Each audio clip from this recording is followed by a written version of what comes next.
una buena habilidad en la vida. Ok, entonces, bueno, los niños están rodeados, como mencionabas, de muchos modelos a seguir, tanto en la televisión como en la escuela, en todos lados. Entonces, nosotros como padres, ¿qué nos quedaría? Porque, pues bueno, no podemos alejar a los niños de ciertas cosas. O cómo podríamos, o sea, que prohibirles ver la tele, o prohibirles ver ciertos programas, o no coincidir con ciertas amistades, o como qué podríamos hacer respecto a este modelo. Primero que nada, se puede reforzar el modelamiento indirectamente o directamente. Lo más importante que puede hacer un padre en cuanto a esta teoría es ser un modelo atractivo para el hijo. Si el hijo se da cuenta que el padre es una persona que lo hace sentir bien, una persona admirable, no va a dudar en seguir ese modelo. Pero aparte también tengo que ver de qué forma estoy reforzando con otros modelos a seguir a mi hijo. Por ejemplo, si yo le aplaudo que él se emocione con un tipo en la televisión que golpea a 5, entonces yo estoy reforzando ese modelamiento hacia tener una agresión con los demás. Entonces sí tengo que estar muy al pendiente de lo que mi hijo está viendo en la televisión, de las personas con las que se está juntando, y explicar o de plano retirar de los modelos que no son adecuados. ¿Esto podría ser, vaya, desde edades tempranas o hay alguna edad en especial? No, desde edades tempranas. Los hijos aprenden desde que nacen. Entonces, desde edades tempranas, si mi hijo, bebé, se da cuenta que yo grito en casa, a los 6 meses él estará gritando. Entonces tendría que ser desde que son muy, muy pequeñitos. Yo diría que desde que están en el vientre. Sí, porque ellos escuchan, porque ellos sienten. Ellos escuchan cómo les hablo como padre, ellos sienten cómo los toco como madre o como padre o como educador primario, ellos lo sienten y lo perciben. Entonces desde ahí ya están tomando modelos de cómo se debe relacionar él con las demás personas. Ah, muy bien. Bueno, esa es una teoría. También me mencionabas que existen otras teorías más. No sé cuáles otras teorías más. Bueno, la teoría que ha tenido mayor influencia sobre este tema de saber de qué depende una personalidad delictiva tiene que ver con el psicoanálisis, fundado por Freud. Y el psicoanálisis nos da dos conceptos muy importantes para este tema. El primero, que es el inconsciente. ¿Y de qué nos habla el inconsciente? Que nuestro hijo va a estar recibiendo formas o estilos de comunicarse, actitudes, sentimientos, pensamientos, sin que él se dé cuenta. Yo como padre, ¿por qué tengo que interesarme en esto? Porque como padre o como educador primario estoy observado constantemente, sin que yo me dé cuenta y sin que mi hijo se dé cuenta por él. Y muchas de las actitudes que yo tengo se quedan grabadas en el inconsciente de mi hijo. ¿A qué me lleva esto? Pues a que cualquier cosa que yo piense, haga, tengo que ver la forma en que lo hago, porque mi hijo lo va a estar grabando. Y eso puede repercutir en las conductas que él tome posteriormente. Es un tema importante la situación del inconsciente. Y otro tema muy importante dentro del psicoanálisis es la estructura del aparato psíquico, en donde nos habla que hay un ello, un yo y un super yo.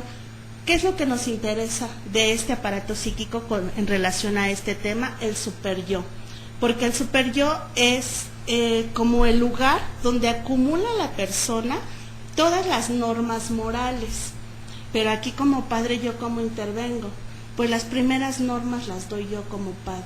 Y si mi hijo no acepta las primeras normas que yo doy como padre, no aceptará las demás normas morales que le permitirán una buena convivencia en la sociedad.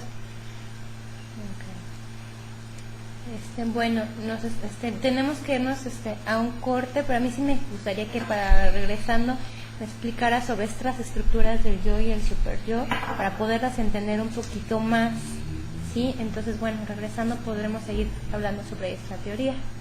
Regresamos en unos momentos.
La teoría que nos marca sobre Freud. Bueno, Freud nos habla de una estructura del aparato psíquico que se compone de 3 elementos, o en 3 partes lo dividimos. La primera es el ello, en donde vienen todos los impulsos.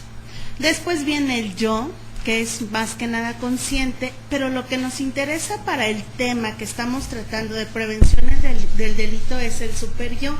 En el superyo es donde se guardan todas las normas y reglas morales que yo voy adquiriendo desde bebé. Entonces, ¿por qué es importante el superyo? Es importante en mi papel como educador primario, porque si yo no logro que mi hijo introyecte estas normas primarias que yo le doy, le va a ser muy difícil introyectar las normas sociales. Entonces, si mi hijo no tuvo normas o no alcanzó a introyectar normas desde infante, normas que yo le di directamente, por supuesto que va a romper las normas y las leyes que están afuera socialmente. ¿Eso sería el superyo?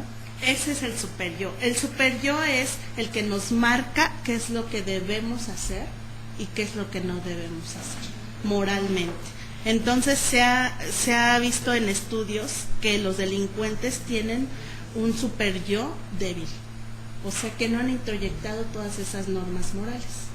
O sea, podríamos decir que tal vez en casa no fueron bien estipuladas estas reglas de que sí debo y que no debo, y que sí, o que debo de respetar y no debo de respetar. Entonces estaríamos diciendo que desde pequeños tendríamos que estar estableciendo muy marcado, esta es una regla, esto sí puedes, esto no puedes, sí, no, desde muy pequeños. Entonces tendríamos que empezar a definir. El padre tiene, o el educador primario tiene que hacerle saber a los hijos o a los niños que las normas se siguen y que el que no siga las normas tiene sus consecuencias. Pero desde aspectos muy básicos, yo no voy a enseñarle a mi hijo que las normas se siguen si yo me paso los saltos, o si me estaciono en doble fila, o si tiro basura en la calle. Entonces, cuando yo le quiera decir a mi hijo que una norma se sigue, él se va a confundir porque yo no sigo las normas. O sea que desde cosas muy elementales tendríamos que establecérselas a un pequeño. Claro, es el fondo de este tema. Mi papel como educador primario, por eso hablábamos del inconsciente, porque yo estoy todo el tiempo observado por el inconsciente de mi hijo. Y todo lo que yo haga va a interferir en que él tenga conductas apropiadas.